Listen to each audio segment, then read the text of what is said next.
Une demi-heure d'informations politiques et parlementaires, c'est le 19h de Public Sénat. Voici les titres de ce jeudi 23 septembre.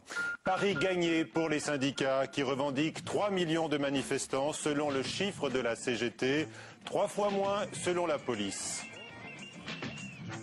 De nouvelles journées d'action, d'ores et déjà envisagées, l'une juste avant l'arrivée du texte au Sénat, mais pour l'Élysée, les Français adhèrent davantage à la réforme. Les journées parlementaires de l'UMP avec en première ligne à Biarritz Jean-François Copé qui lance une OPA pour le contrôle du parti. Notez-le, les invités du 19h ce soir, Gérard Larcher, le président du Sénat, qui sera en duplex de Biarritz, Éric Aubin, le monsieur retraite de la CGT, et puis David Revaud-Dallon de Libération et Guillaume Tabar des Échos pour faire le bilan politique de cette journée. Bonsoir à tous. Les syndicats satisfaits donc d'une mobilisation selon eux équivalente et même plus importante que le 7 septembre dernier. En revanche, l'Élysée, très tôt dans la journée, se félicitait de la baisse du nombre de grévistes. Sur le cortège parisien où les leaders de gauche étaient très présents, Pierre Bonde-Joseph. À en croire les manifestants des cortèges parisiens, la mobilisation est loin de faiblir, même si aujourd'hui les chiffres officiels pointent un nombre moins important de grévistes, notamment à la SNCF. Des chiffres regardés de très près par les leaders syndicaux qui disent néanmoins qu'aujourd'hui le pari est gagné.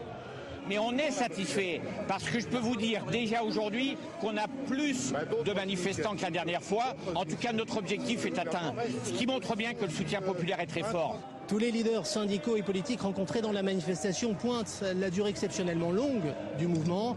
Preuve selon eux que la mobilisation dépasse le cadre habituel des militants. C'est une très très forte mobilisation. On a l'impression que les Français se rendent compte, quel que soit leur âge aujourd'hui, ils sont concernés par cette réforme. Il espérait passer à toute vitesse en tordant le bras des parlementaires à l'Assemblée, puis après il disait les gens vont se décourager. Ils vont se dire ça y est, c'est fini, c'est foutu. Et c'est pas ça qui se passe. En 2003 et en dépit d'une mobilisation plus importante, la réforme Fillon sur les retraites avait été votée en 6 petits mois. À gauche, aujourd'hui, on espère jouer la montre jusqu'au bout, et notamment avec les débats au Sénat.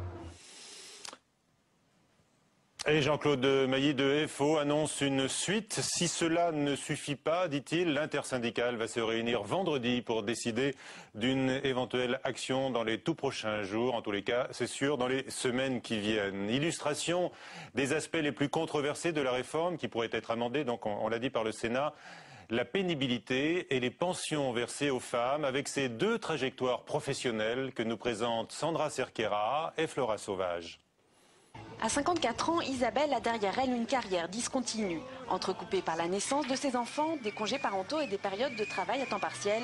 Cette ancienne préparatrice en pharmacie, aujourd'hui assistante de direction, a peur que le projet de loi de réforme des retraites l'oblige à travailler plus longtemps. D'après mes calculs, je pense que je vais m'arrêter vers 65 ans, si c'est pas après. J'ai commencé à 18 ans et je me suis arrêtée parce que j'ai eu 3 enfants, je me suis arrêtée 1 an à chaque enfant.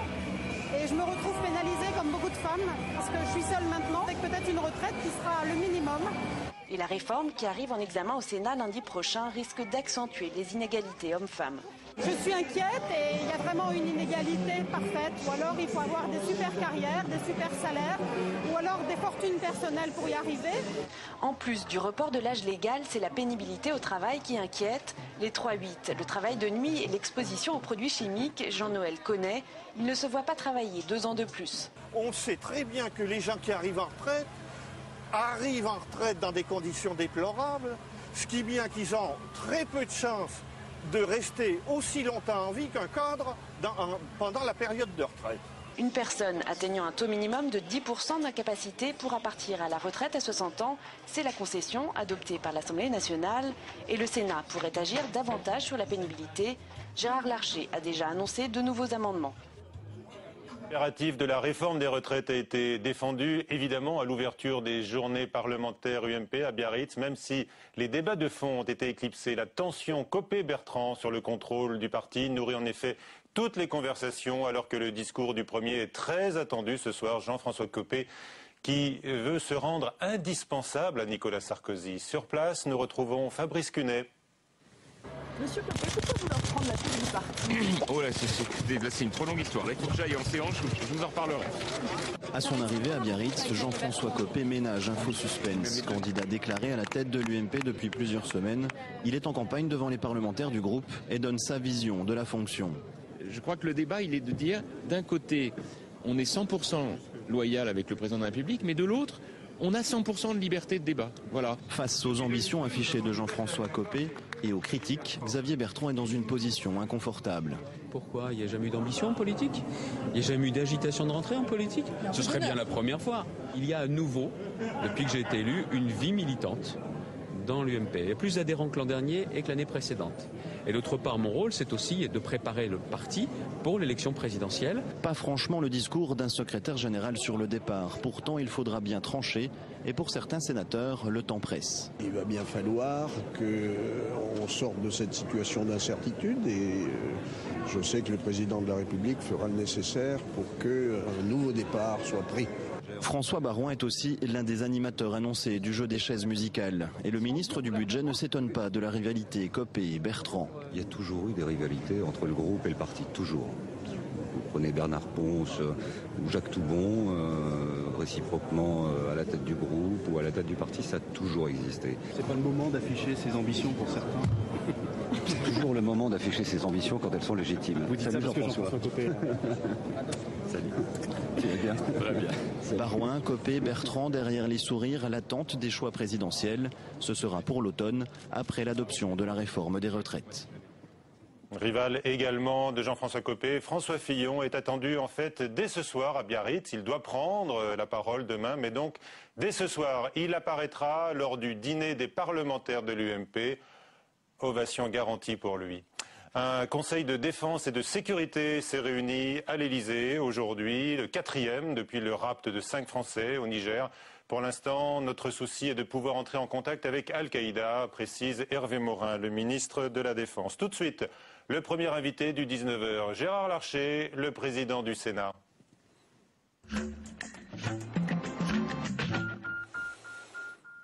Le président du Sénat est donc en duplex de Biarritz. Monsieur Gérard Larcher, bonsoir.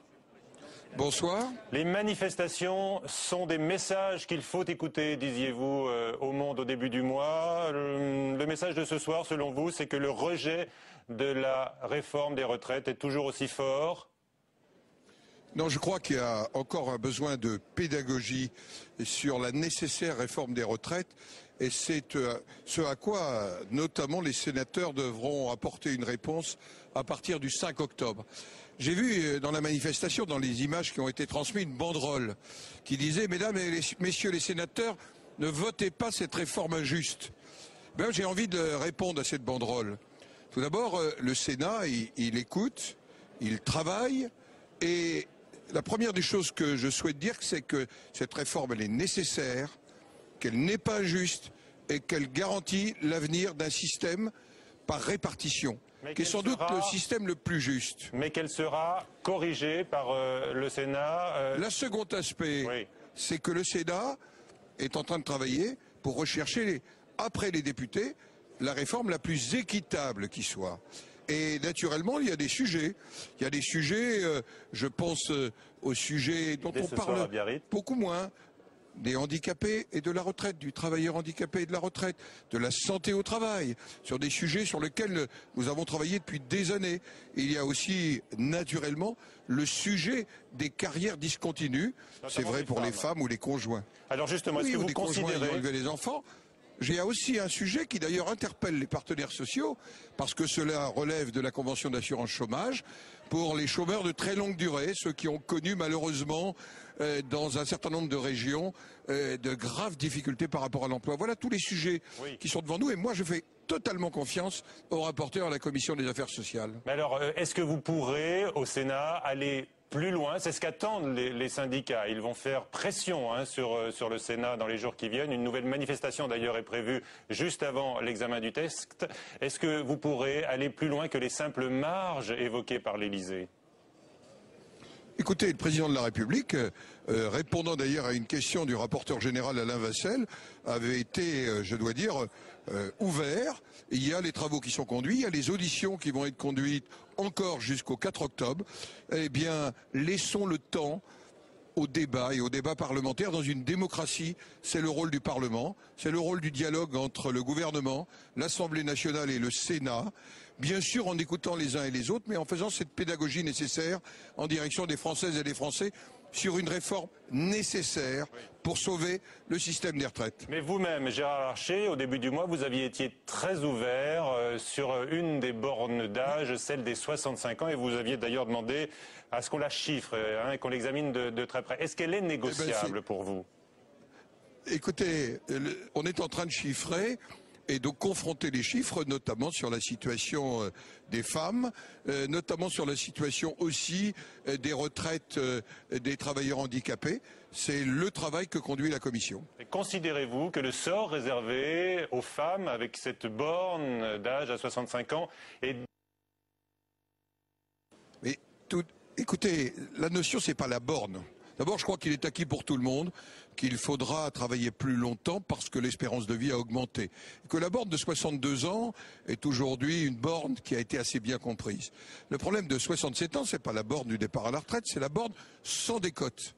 Et il faut regarder par rapport à cette limite-là la situation d'un certain nombre, notamment de femmes, et je pense à celles qui sont nées entre les années 50 et le début des années 60, avec des réalités de carrière qui sont des carrières discontinues. Voilà des sujets sur lesquels on travaille. En vérité, il ne s'agit pas de faire des coups, il s'agit de rechercher ensemble la meilleure équité possible dans l'équilibre financier indispensable pour préserver notre système par répartition. Alors Gérard Larcher, une autre question qui occupe, je crois, bien les esprits à Biarritz. Est-ce que vous êtes de ceux qui sont pour un changement à la tête de l'UMP? Écoutez, à Biarritz, on vient de parler de vrais sujets. Et notamment, nous avons parlé économie, croissance, développement. Parce que si nous voulons préserver un modèle social, il faudra de la croissance. Il faudra, pour préserver dans ce modèle la création d'emplois, nous avons quelques chiffres encourageants. Ce matin, nous avons eu un débat passionnant sur la sécurité, qui a d'ailleurs vu un certain nombre de principes de l'équilibre entre sécurité indispensable, mais aussi respect d'un certain nombre de valeurs. J'ai entendu Jean-René Le Cerf porter un certain nombre, j'allais dire, des messages de la commission des lois du Sénat. Et puis cet après-midi, Lionel Zinsou était absolument passionnant. Alors des débats intéressants, des débats de fond, mais je vous repose la question, parce qu'en toile de fond, il y a quand même la rivalité Copé-Bertrand. Est-ce que vous êtes, oui ou non, pour un changement à la tête de l'UMP? Écoutez, vous croyez que c'est le sujet qui a préoccupé les Français aujourd'hui? J'allais dire les choses importantes. Aujourd'hui, c'est la question des Français par rapport à l'avenir de leur modèle social.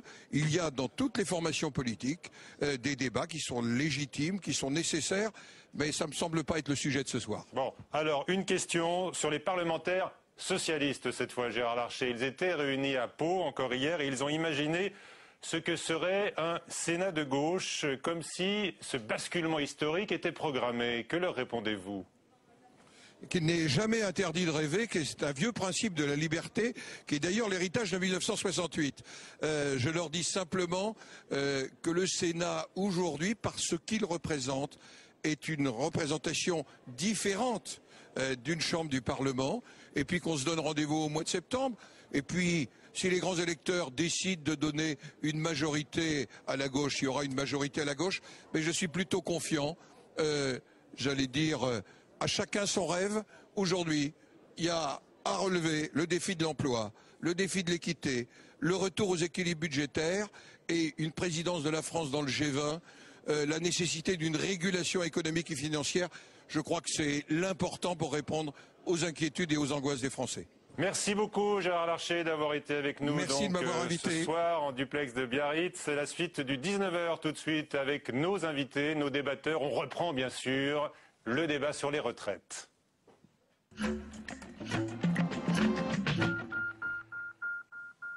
Puisque nous ont rejoint sur ce plateau Éric Aubin, monsieur retraite à la CGT, bonsoir. Avec nous David Revaud-Dallon de Libération et Guillaume Tabar des Échos. Éric Aubin, et maintenant, au soir de cette 3e journée d'action, qu'attendez-vous? Qu'allez-vous faire?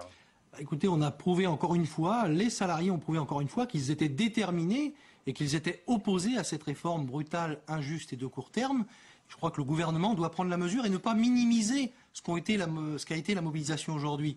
Nous avons deux caractéristiques, c'est qu'à la fois nous avons un petit peu moins de privés, mais beaucoup plus de privés dans les manifestations, et à la fois beaucoup plus de jeunes, puisque les jeunes ont repris les bancs des écoles la semaine dernière. Et moins de grévistes se félicitent l'Élysée. Non, moins de grévistes peut-être dans la fonction publique notamment, enfin dans le public, mais beaucoup plus d'appels à la grève dans le privé, et je crois que ça montre l'élargissement que souhaite la CGT dans ce mouvement, puisque pour gagner, il faudra bien effectivement mettre le maximum de salariés dans la rue, et notamment les salariés du privé également, et je crois que ce qui s'est passé aujourd'hui montre qu'on a gagné d'abord l'opinion et qu'on est en train de gagner la participation à ces mobilisations. La prochaine étape donc, ce sera quoi?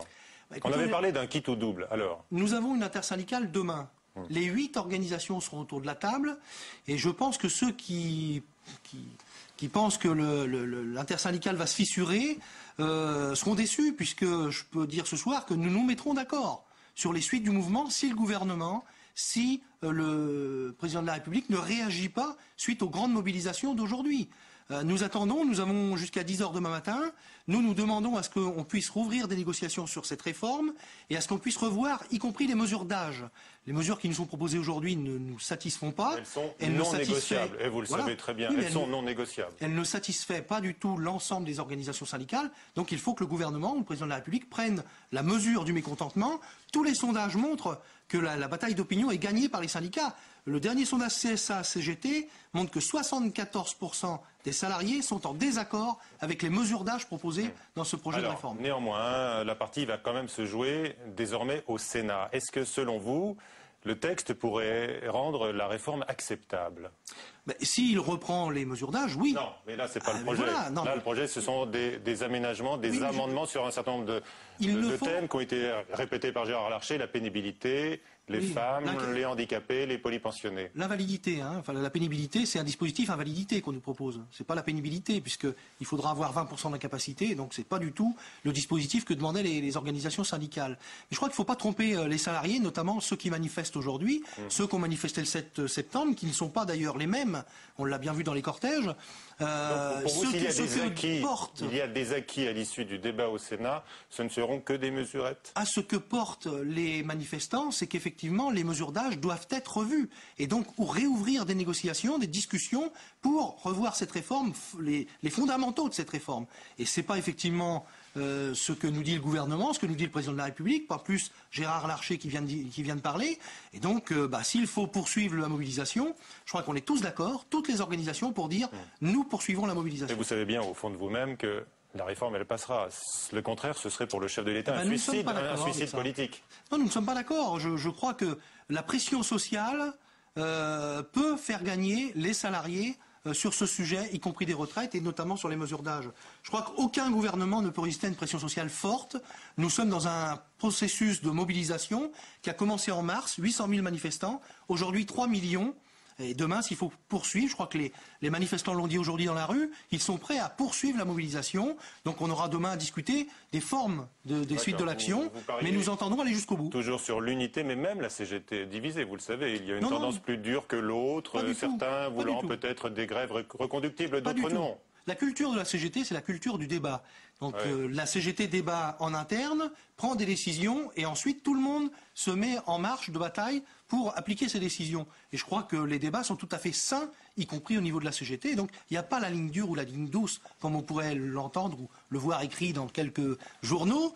Nous avons une CGT unie avec les autres organisations syndicales, les 7 autres, pour continuer cette bagarre. Alors avec nous, donc je le disais, David Revaud-Dallon de Libération, un journal qui titrait ce matin sur un sentiment de révolte qui semble s'emparer du pays, et Guillaume Tabar des Échos, qui ne fait sans doute pas tout à fait la même analyse. Guillaume, quelle est selon vous la situation de l'exécutif ce soir qui minimise à nouveau les manifestations? Est-ce que effectivement cette résistance, d'une certaine manière, exprimée ici par Éric Aubin, peut servir les intérêts politiques du chef de l'État? En tout cas, que l'Élysée minimise, je veux dire que dès ce matin, J'aurais pu vous annoncer que la CGT allait annoncer qu'on était légèrement au-dessus du 7 septembre et que l'Élysée allait annoncer qu'on était légèrement en dessous. Alors après, on peut jongler, on peut dire c'est pas les mêmes, ça. Bon, je pense que c'est une question, la question des chiffres. Le débat, c'est un classique. Et puis lorsqu'il y aura une autre manif, on le refera. Mais lorsque j'entends dire, ben voilà, il y a le message de la rue, c'est qu'on ne veut pas de cette réforme, les mesures d'âge, on n'est pas d'accord, etc. Bon, admettons même que ce soit 3 millions de personnes. Je reste sur votre chiffre à vous. Est-ce que les 3 millions de personnes veulent la même chose? On vient de voir la banderole de Martine Aubry, à côté de Benoît Hamon, derrière le PS. Bon, Martine Aubry, elle dit augmentation de la durée de cotisation. Elle dit départ à 60 ans, mais pas à taux plein. J'ai cru comprendre que ce n'était pas votre ligne à vous qui défendait. Réagissez là-dessus, qui défendait le 60 ans sur la position du PS. Non, en clair, c'est juste pour terminer sur ce point, c'est-à-dire que les 3 millions de personnes éventuelles, ou le million, selon la police, qui étaient dans les rues, ne sont pas sur votre ligne de dire 60 ans à taux plein pour tout le monde et on ne faut qu'une réforme. 74% des salariés disent aujourd'hui qu'ils sont contre cette réforme. Un sondage de la CGT, vous l'avez souligné vous-même. Non, mais nous avons après des propositions qui diffèrent selon les organisations syndicales. Mais ça, nous le savons dans l'intersyndicale. Et nos divergences n'est pas un problème pour construire cette unité d'action qui va nous faire gagner sur ce dossier des retraites. Donc je crois que ce n'est pas la position du PS, la position du Parti communiste. Je crois que les organisations syndicales portent ensemble le rejet de cette réforme qui est injuste, brutale et de court terme. Et je crois qu'on est pour une autre réforme. Il faut effectivement gagner à ce que les mesures d'âge soient retirées de cette réforme. Est-ce que la injustice n'est pas que les retraites ne soient tout bêtement pas financées ? Et sans réforme, elles ne le sont pas. Non, mais on a fait des propositions dans le cadre de la concertation, les organisations syndicales. Nous avons porté, nous, des nouvelles ressources, une autre politique d'emploi qui permet d'assurer la pérennité du financement de nos régimes de retraite. On n'a pas été entendu, on n'a pas voulu négocier, on n'a pas voulu de confrontation avec les organisations syndicales. Le ministre en porte la responsabilité avec le président de la République. C'est pas de notre fait. Nous avons demandé à négocier ces questions-là. On nous l'a refusé. Est-ce que vous acceptez l'idée de travailler plus longtemps ? Non. D'abord parce que 40% des salariés sont en activité à 60 ans. Ce qu'on nous propose, c'est pas de travailler plus longtemps, c'est d'être au chômage plus longtemps. D'ailleurs, Pôle emploi a chiffré le coût pour le chômage à 265 millions d'euros, rien que la mesure des 60 à 62 ans. Ça montre bien que finalement, c'est pas de l'emploi qu'on nous propose, c'est du chômage. Et donc ça peut pas nous satisfaire. Il faut une autre politique d'emploi dans ce pays, puisque l'emploi est concentré sur les 30-50 ans. Un jeune sur 4 est au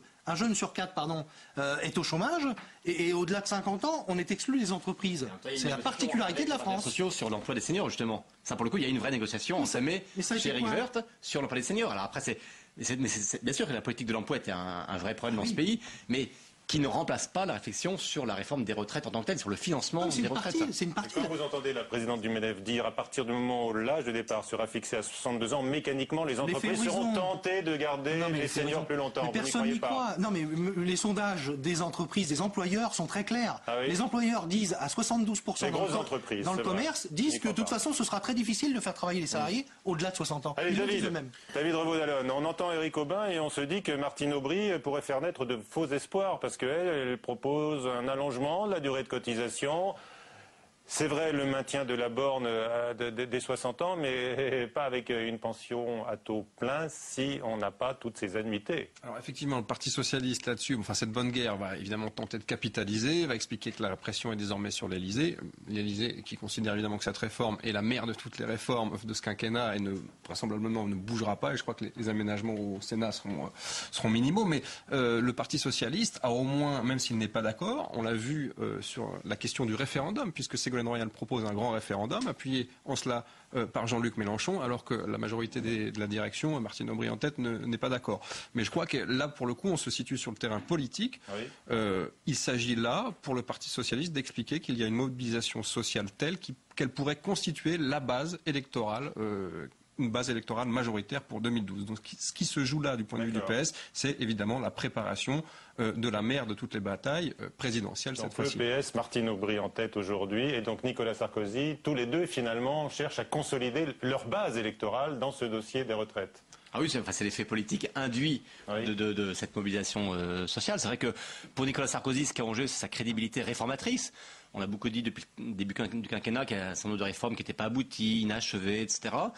Paradoxalement, c'est finalement la réforme qu'il n'avait pas inscrite au départ dans son programme présidentiel, en 2007, sur laquelle il va jouer sa crédibilité réformatrice. Très bien. Éric Aubin, votre position sur cette pétition qui est lancée par un certain nombre de personnalités de gauche? Pour le référendum, oui. Nous sommes opposés, nous, au référendum. Nous l'avons dit clairement, y compris au parti de gauche. Vous avez l'impression d'être dépossédé par les partis? Non, pas dépossédé, mais il nous semble que cette affaire de retraite, c'est une affaire qui concerne les salariés. Faire voter les employeurs, les professions libérales qui ne sont pas concernées par cette réforme ne serait pas juste.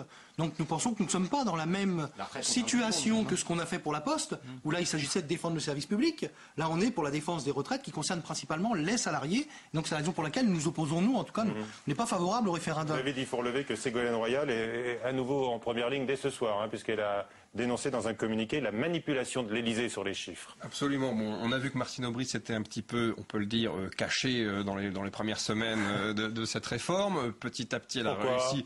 Pourquoi? Parce qu'il s'agit évidemment d'un terrain très glissant pour elle. Sur le plan politique en interne, elle est tiraillée entre son aile gauche. Vous avez vu que Benoît Hamon, il ne nous a pas échappé qu'il avait reçu Olivier Besancenot ce week-end, et son aile droite qui évidemment est beaucoup plus nuancée par rapport à ce que propose notamment le gouvernement en matière d'allongement de la durée de cotisation. Là-dessus, qu'est-ce qu'elle va faire? Elle est obligée de manager un petit peu ces deux côtés de son parti, et fatalement le silence est sans doute, ou la discrétion au moins, est sans doute la meilleure des solutions. Mais je ne crois pas que laisser Ségolène Royal, je dirais, en premier plan sur ce terrain est forcément pour elle politiquement une bonne chose pour la suite des opérations. Éric Aubin, on a entendu Martine Aubry devant les parlementaires socialistes à Pau hier dire que le véritable dénouement de ce dossier des retraites, ce sera 2012. Vous êtes d'accord avec ça? Oui, enfin bon, la CGT propose de ne pas attendre 2012 et de conserver le départ à la retraite à 60 ans. Ce sera beaucoup plus sûr. Mais quand ce sera voté par le Sénat, qu'est-ce que vous allez faire dans la foulée? Vous allez à nouveau continuer à Nous l'avons dit, Monsieur Larcher parlait d'une banderole, effectivement. Je crois que la banderole disait ne votez pas cette réforme injuste. C'est ce que demandent les manifestants. C'est ce que demandent 60% du pays. Le gouvernement, le président de la République prennent la mesure des événements et reculent sur les mesures d'âge. Moi, ce qui nous préoccupe quand même dans cette affaire, c'est qu'effectivement le président de la République en fasse le marqueur de son quinquennat, c'est un véritable problème. Et deuxièmement, qu'il soit sous la pression des marchés financiers et des agences de notation. L'aspect social est renvoyé au second plan complètement. Et ça nous pose problème. Pas les difficultés financières aujourd'hui de l'assurance chômage. Oui, mais on ne peut pas, au prétexte qu'on perdrait la note des 3A, remettre en cause la protection sociale en France. Il y a des solutions. Les organisations syndicales ont fait des propositions. Voulu négocier encore une fois cette question. Il faut véritablement ouvrir des discussions. Allez, je vous propose de regarder le résultat de la question posée par le nouvelobs.com, le partenaire du 19h. Retraite, croyez-vous à la poursuite du mouvement syndical? Oui à 77%, non à 25%. Attention, hein, Éric Aubin, c'est pas comme les chiffres de la CGT, ça ne montre pas forcément une adhésion. Là, c'est un sentiment sur votre combativité, votre détermination. Hein. Mais ceci dit, les résultats sont très intéressants. Et vous serez donc dans la rue, vous nous le confirmez, juste avant le 6 octobre, avant que le Sénat s'empare à son tour du texte, oui ou non? Nous le déciderons demain. Oui. Nous aurons plusieurs initiatives qui permettront à tous les salariés de participer. Vous organiserez une journée, éventuellement le week-end précédent, oui. Oui, mais il peut y avoir plein d'autres choses autour. Ah bon, voilà. Plein d'autres choses autour. Ce sera la surprise demain. On va garder l'œil donc sur les surprises du chef ou des chefs demain, de l'intersyndicale. Tout à fait. Merci à tous trois d'avoir participé à cette édition du 19h. C'est la fin de ce journal. À 22h, bien sûr, le journal de Public Sénat avec Sonia Mabrouk. Tout de suite, pile et face sur la chaîne parlementaire Assemblée nationale. Bonsoir.